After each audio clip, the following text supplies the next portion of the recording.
Introducing Zach Davis and Josh Anderson with the SoundMoney Podcast. Hello and welcome to this week's episode of the SoundMoney Sound Principles Podcast. Josh Anderson here with Zach Davis. Zach, glad to have you back from family vacation. How are you?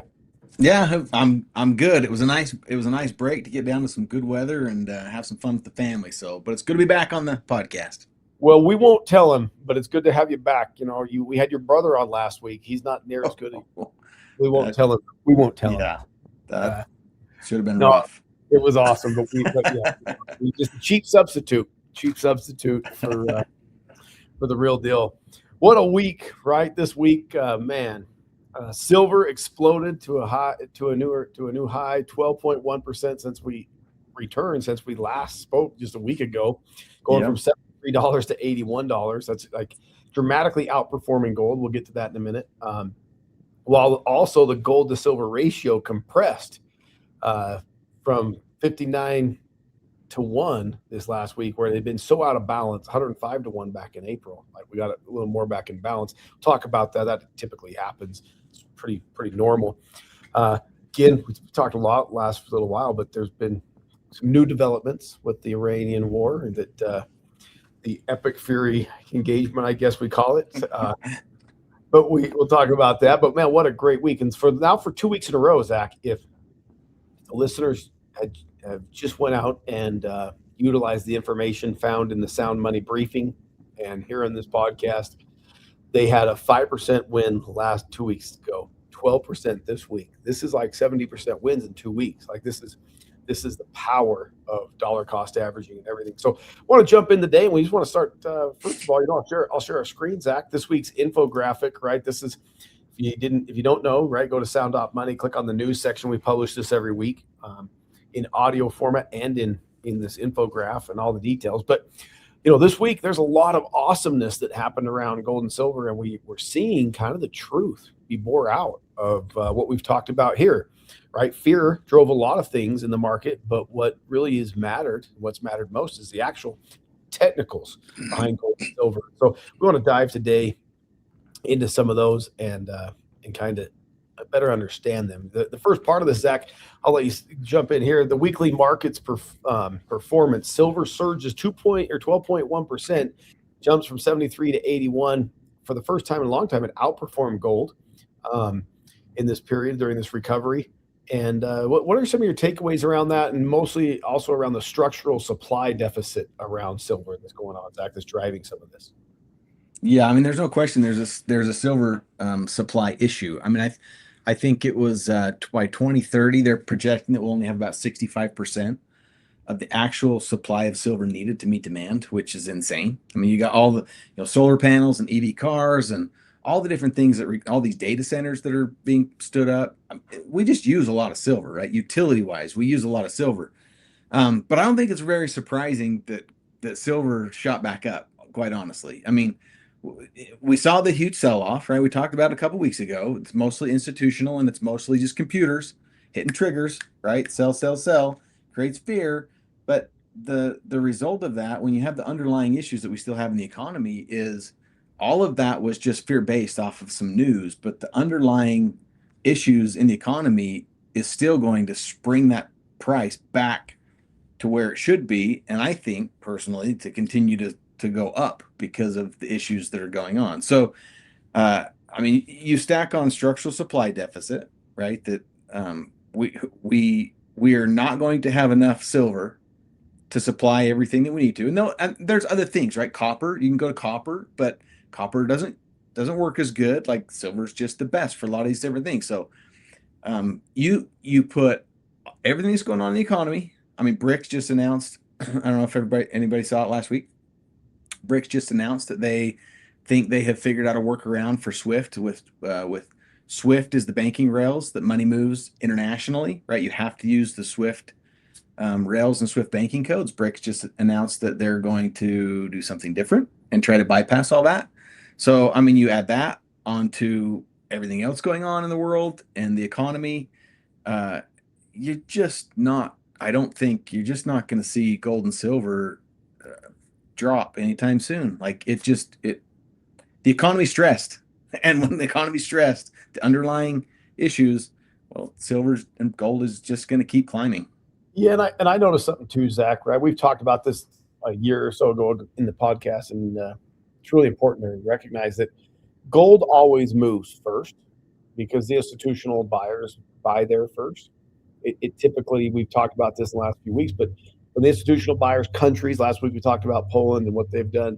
When the institutional buyers buy first, they buy gold, and typically within a week to a month, no, not hardly ever longer than that, we see silver pulled with it, no matter what. Yeah.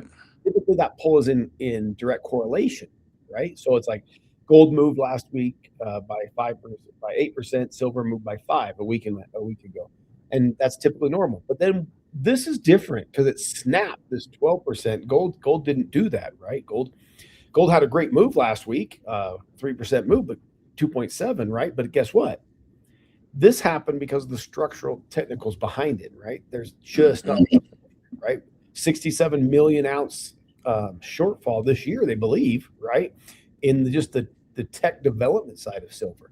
And so we're going to see some more of this, right? We're going to see some more of this where it's going to get to a spot where the price is going to move less together and more independent. Part of that's because of this, right up on the screen now for those that are watching, the ratios, right? For a long time, look back down there in the bottom of the sheet, right? In April of 2025, things got really out of whack, right? The silver was on extreme discount in April. It got to 105-1 difference, right? Throughout history, a lot of times this has been as low as 14-1, right? It's just been in modern history, the last 10 years, that this has got out of whack. And in March, it was 67-1. Well, of course, it snapped back to 59.6 back to 1 this week, right? But a typical last 5 years, this has been 40-1. Previous to that, for the 20 years before that, it was 20-1. These are the typical ratios between gold and silver. And so all of a sudden, when we saw this big disparity, this big difference in price, most smart buyers went, oh my goodness, silver is on sale and it's bearing out, right? And we're still, 59-1. It's got to come down. It was 40-1 before all this craziness with Iran. And so there's just great buying opportunities potentially there right now. So we just got to, we keep our eye on these things, Zach, all the time. And it affects the way that we buy for all of our companies. We talked before, we buy train cars of this stuff to make collectible coins. So it's, we keep our finger on the pulse here pretty good. Any comments or thoughts around that? We've talked about this, months and months ago about the ratio of what people should be watching. Yeah, I just think you're going to continue to see it shrink, right? And it may expand again and get out of whack, but it's going to shrink again. And you're just going to see silver typically is more volatile than gold is because of its utility value, right? And the way that it's speculated and traded. So it has more volatility than gold typically does. So you're going to see this number move some, but I think it's really interesting that it's getting closer and closer together. And that a lot of that has to do with the supply of it. It's coming back into what is it really worth based off of its utility value, not based off of its speculation value and its investment value, right? When Elon Musk, when it made its first run 6 months ago or so, Elon Musk made a post, a comment. By the way, back then, Zach, just to give people context, it was $28 when this comment was made. Yeah. It made a run, and Elon posted on X, and he goes, well, silver's going up. That's not good. Well, why isn't it good? Because the utility value. We've never used this much silver before, ever. And so, we use it in everything now. Medical equipment, it's being used majorly in data centers and EV cars and regular cars. And the more of those that get produced, well, the more silver you have to have. And so the utility value is increasing more and more. And by the way, people are owning more of it. So it's not getting traded around on COMEX. You're seeing more and more of this silver going to homes or storage facilities and sitting, right? It's not moving. More and more people are owning physical silver. Traditionally, that's been gold. Yeah, traditionally. And for our listeners, right, we realize that the vast majority of our listeners are silver stackers. They're people that buy amounts of silver every month. They do it on a dollar cost averaging basis, and they win there, right? And we realize that. And so I just say to our listeners, hey, when opportunity strikes like this and you see these ratios get out of whack, you should pounce like a tiger. If you're able to do more than what you typically do on your dollar cost averaging, where maybe you're one of our listeners using the SoundMoney wallet, the wealth builder program, and you just set $200, $500, $1,000 a month aside, that's the best thing. But if all of a sudden you have some extra, these are things that you should really pay attention to. What does this ratio look like, and understand it? Because when it got out of whack for us in April, that 105 number, we bought. And thank goodness we did, because that's been a 17% win for us just in the last 14 days, which, yeah, we'll take that in the world. We don't ever complain about wins. Yeah, heck yeah. And the real dollar cost averaging strategy, by the way, is most people think it's just buy the same exact amount every single month. Well, you should just set it up so it's easy and buy the same exact amount every single month. But then you should look for some of these opportunities when it pulls back and you see prices retreat like this. Well, that's where, like Josh is saying, if you have a little extra money, that's where you buy in more, because now anything you bought at a higher amount, it just brought the average of what you paid for all of the metal down. So when it moves, now you're going to be making more money potentially when it goes up. So these are the opportunities you look for, right? Last week, 2 weeks ago, I think, it was like 20% was the discount based off of the high. So if you had a little extra cash, stick some in there because you're buying at a 20% discount. Silver, even this week, it's rallying, but it's still on discount from its high. So good time to add a little more in the dollar cost averaging strategy. Yeah, it's awesome. We're not going to get into a lot today. We've talked a lot about the Strait of Hormuz and what's going on over there, and that the ceasefire's up in a few days. Wednesday, we're gonna get some more answers there. I love to see. We told listeners last week that we should expect to see gas, crude back down around $80, which it did. It is today. We're not like Nostradamus, right? But we've told the listeners before, we own a lot of oil. We do a lot of oil. We have a pretty good pulse on oil, and yeah, it's right where we said it would be. And I'm pretty sure we said again for 2 weeks in a row that if oil got back down at $80, the gold and silver would bounce again, and it did, right? So this isn't like magic voodoo. If you know how markets react together, and where things are, you can win. That's just the reality. And so pretty fun last couple weeks. Fun for us. Fun for attention. So the royalty checks went up. Checks went up. That was fun. We're the only people in the world that I feel bad. The listeners watch the gas price. They go, "What the heck? $4.80 for diesel, $5.20 for diesel." We might be the only sick suckers out there that see that and go, "Man, we're going to get more money." They do royalty checks for the month. But when you're in the space of gold and silver, these are things you have to know, right? You just have to understand how they correlate and how they work. And you got to make decisions based on it. So yeah, we're lucky enough that that's the world we live in, and so for us, it's awesome today. So we'll keep taking it. We'll keep taking it and playing with it. But just watch this week, right? There's going to be the markets have already taken into consideration that the markets are telling us, Zach, that the conflict is almost over. Crude going back down to $80, right, is telling the world that this is almost done. You don't have to be a genius. The biggest companies in the world know ahead of time what the governments are going to do, right? Just the way the world works. And so the market's already priced that peace is coming there. If it's not, there's going to be a short-term, re-bump in oil price. I don't think we're going to see gold and silver drop like it did at the same ratio, though, because it's done its work, and now it's back where it should be. So it's cool. Yeah, and by the way, even if it does, right? Even if, because remember, there's not an infinite money supply. There's only so much money. So when there's buying opportunities, that's where the money goes, right? Smart money moves.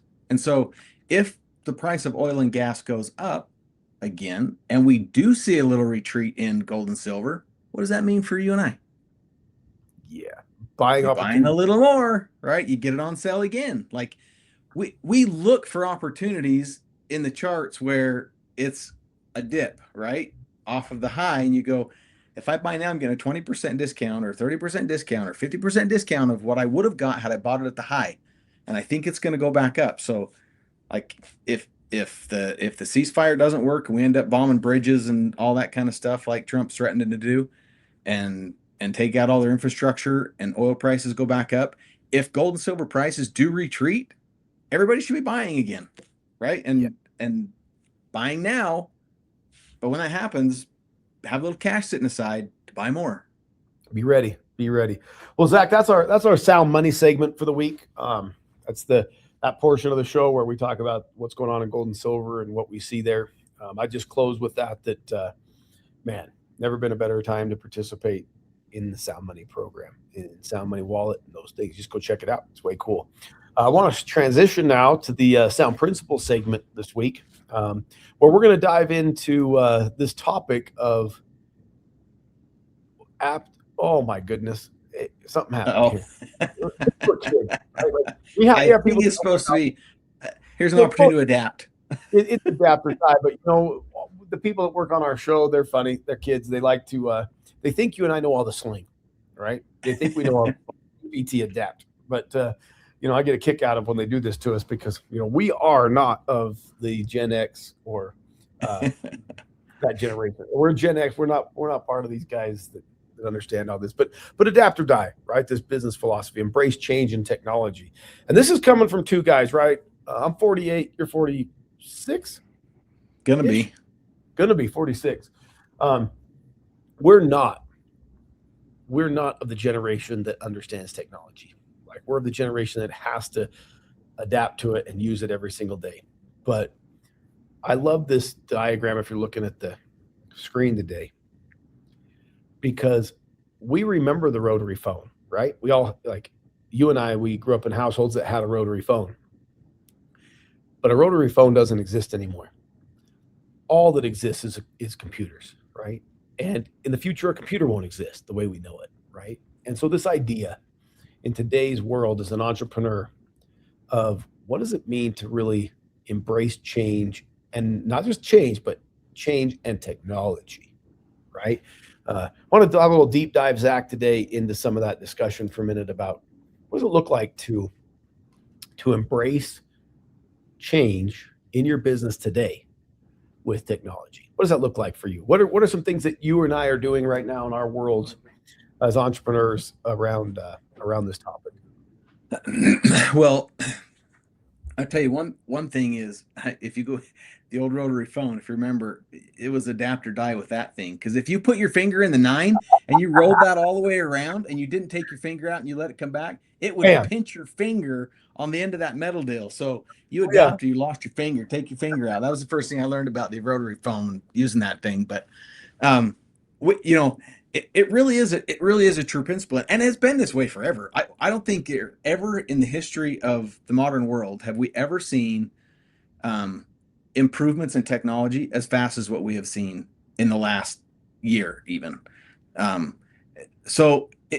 Technology is changing at breakneck speeds, and for a lot of business owners, it is really difficult to change that fast because a lot of it is infrastructure and programming, and it costs money to do it. And the bottom line is, if you're not trying to adapt and you're not trying to learn this new stuff, it's like you said, Josh, we weren't born, like, we're the first generation to have children that were born with the ability to use the modern technology, but we were not raised with it, right? We didn't learn it. And then we had children that grew up using it. And so we've had to try to figure this out as we go.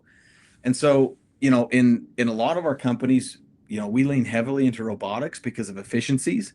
And so even building our own hardware and building our own robots and things that we're doing on the back end, all the software, there's so many opportunities now with the different platforms that are out there with Claude and Perplexity and the new one that's coming out tomorrow. And we don't even know the name of it yet, that I'm sure is going to happen before this podcast is out. Yeah. Somebody will probably announce some new secret thing, but with all these different platforms, you really have the opportunity now to jump in and change your business significantly. And a lot of it doesn't cost as much as you think.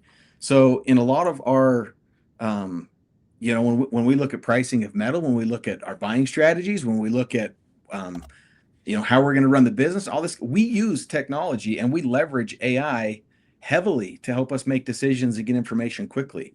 And that, I think, is one of the biggest things that the business owners have to figure out in this modern age is, if you're not willing to use it and your competitor is, they're getting information much, much faster than you are. So they're making decisions faster than you can make them. And by the time you make the decision, they've already made the move, right? And they've captured your market share. So you have to use them. You have to use technology. Yeah, this is one of those things we can't bury our head in the sand, right? This is like you say, we use it every day. We use AI technology, agent technology every day, from whether or not we should buy or hold gold or silver, right? We buy and sell millions of dollars a day in gold and silver, and we have to know, hey, is this the very best time to sell it to a supplier, to buy from a supplier? Is this the very best time to send it to a mint? Because in those moments, right, every second matters, and we utilize technology to analyze those things and do what humans used to do for us, right? I would just say this, right? Some of the things that any listener could do today, I'll share this, right, is we got to get to a spot where we automate the repetitive tasks. Like, what probably for me and you, the early adoption things that we did with these new technologies was automating the repetitive tasks. If you got anything repetitive in your life, like, automate it away. Use one of these services. Maybe even if you just got an iPhone, right? Are you using the simple categorizing things on your emails so you're not scrolling through the BS? Are you using something like a Perplexity or OpenAI's technology or Claude, and you're building some things that clean up your emails, right? Like, automate the repetitive tasks. Zach, what we do something inside some of our companies, we even automate a lot of accounting practices in the last 2 years.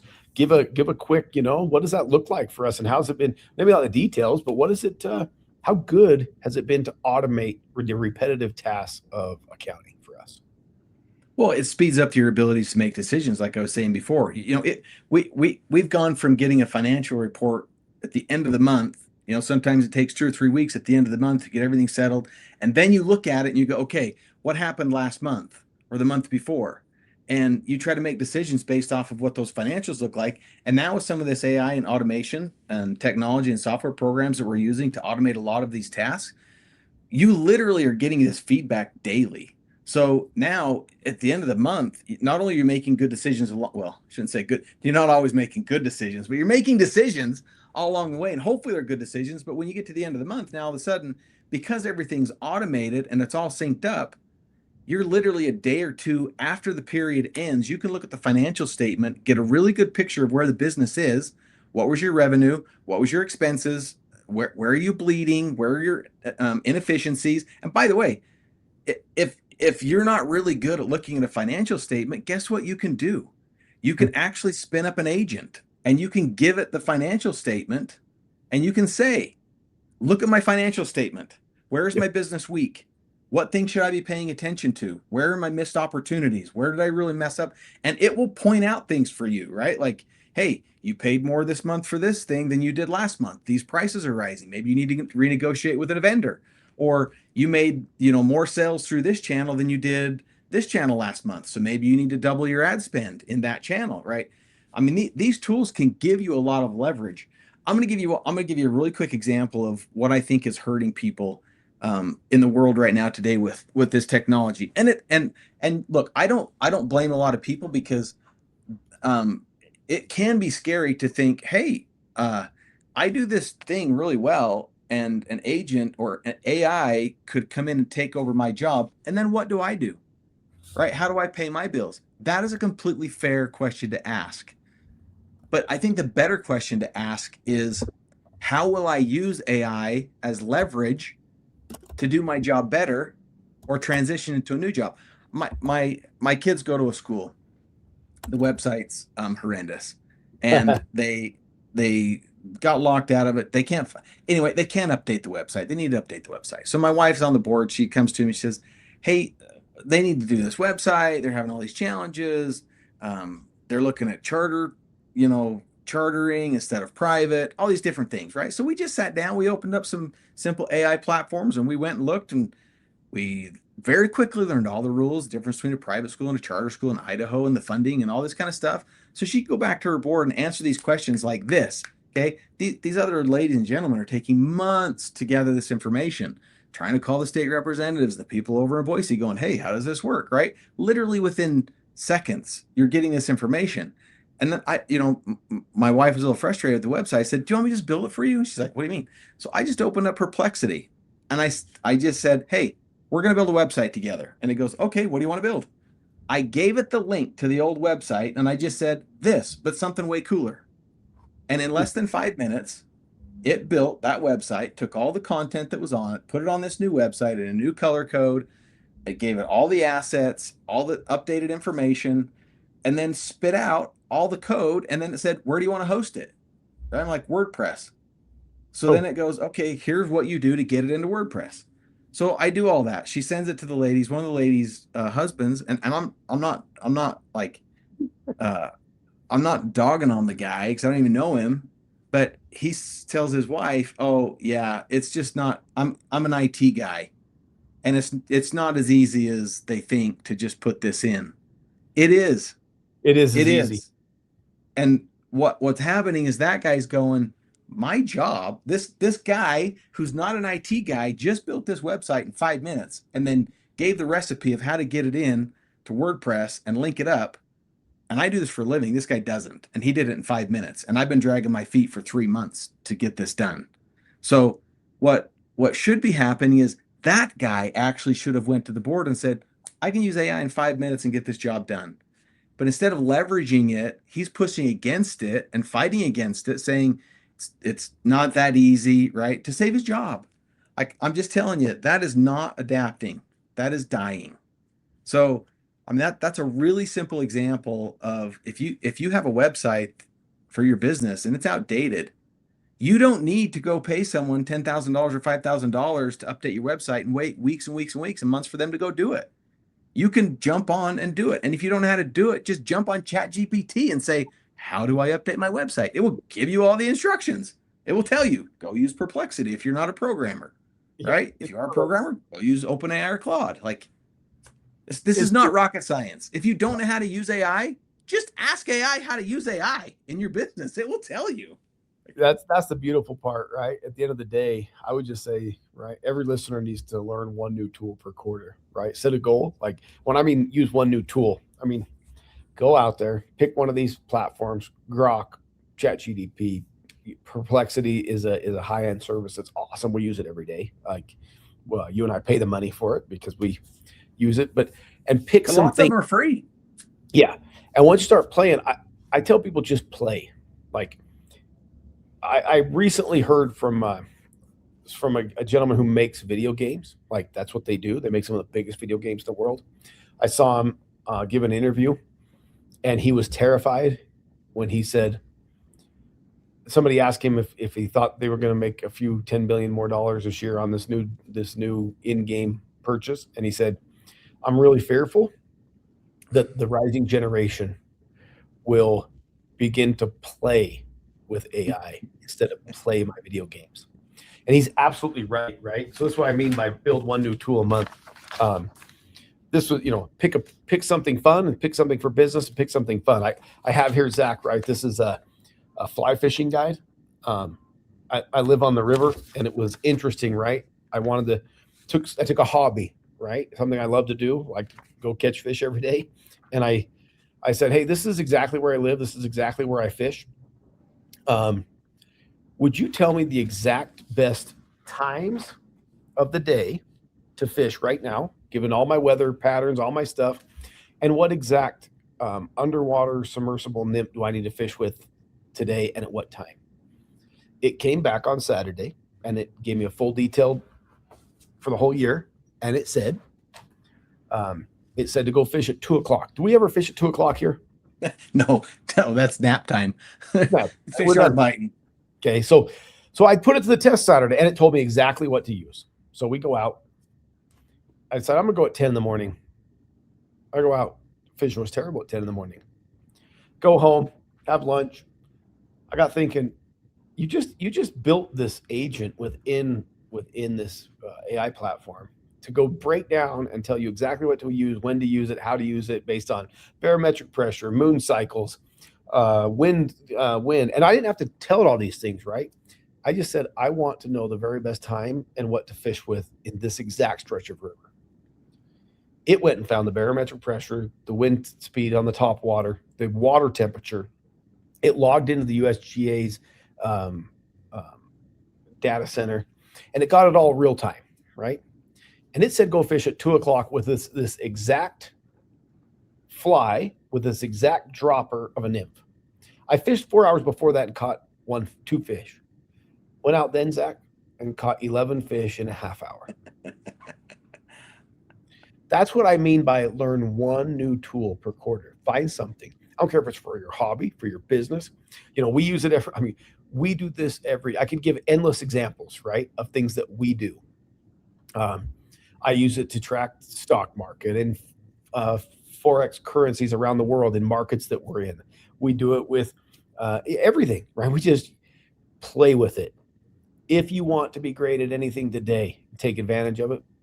Play with these new tools in the space. Back to the original point, adapt or die, right? Embrace technology or get run over by it.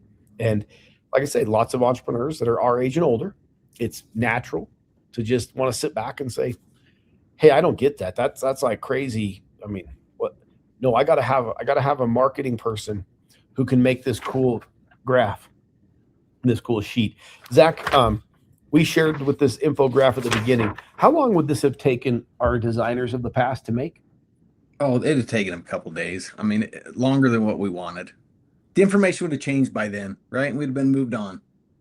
I'm putting it up here, right? This would typically have been built by a designer in the past, just 2 years ago. This would take a day to 2 days, maybe a week, to go get all the data and then to build it, right? We do this with agents that have been programmed correctly to compile this for us every week, and just it's done, right? So this is what I mean by get rid of the mundane tasks and optimize with technology and just play with it. Just play with it so that you can become a powerful tool in the world today. And so I'd encourage all of our listeners, pick one and do it this week, right? Yeah. And I think, and what's interesting, your example of your hobby, fishing, right? Yes.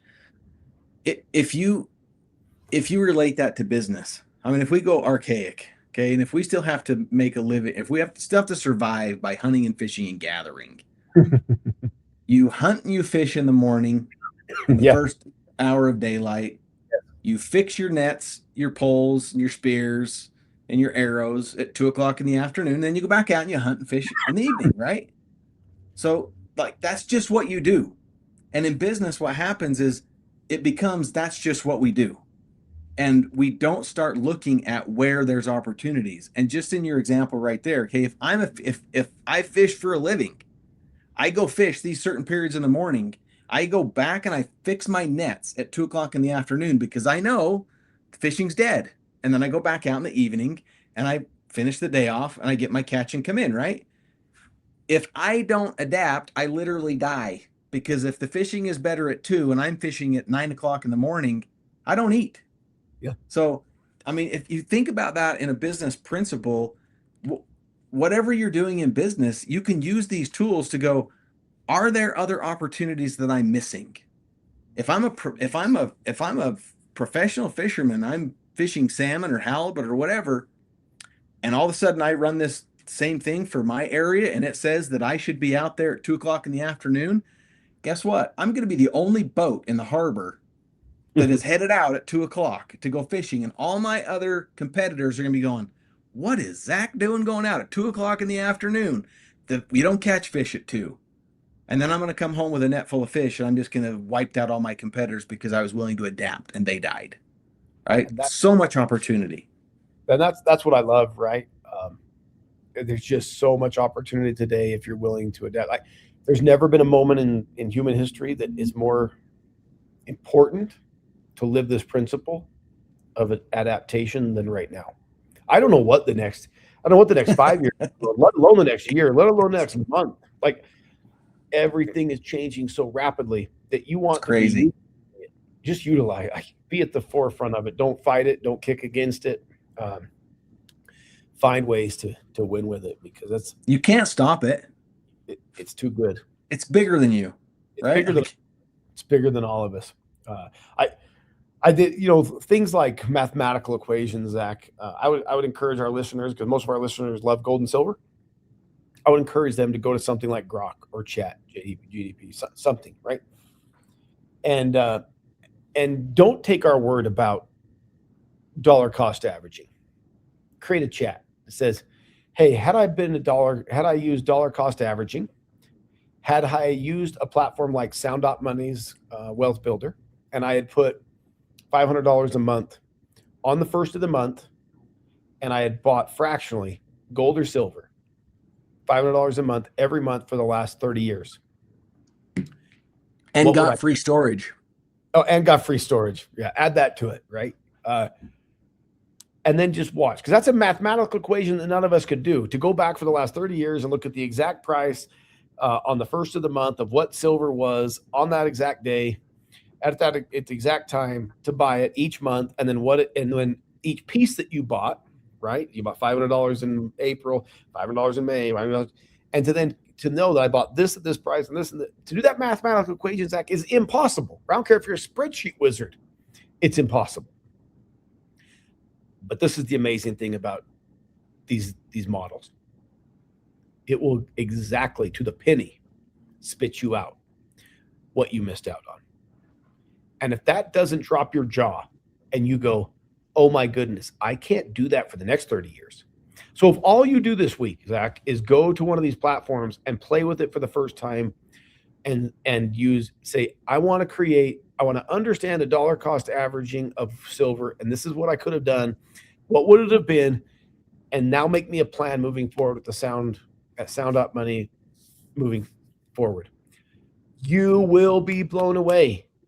It will open your mind to what it can do. And we went through this. We did this about a year ago for a bunch of people on a stage and went, this is incredible.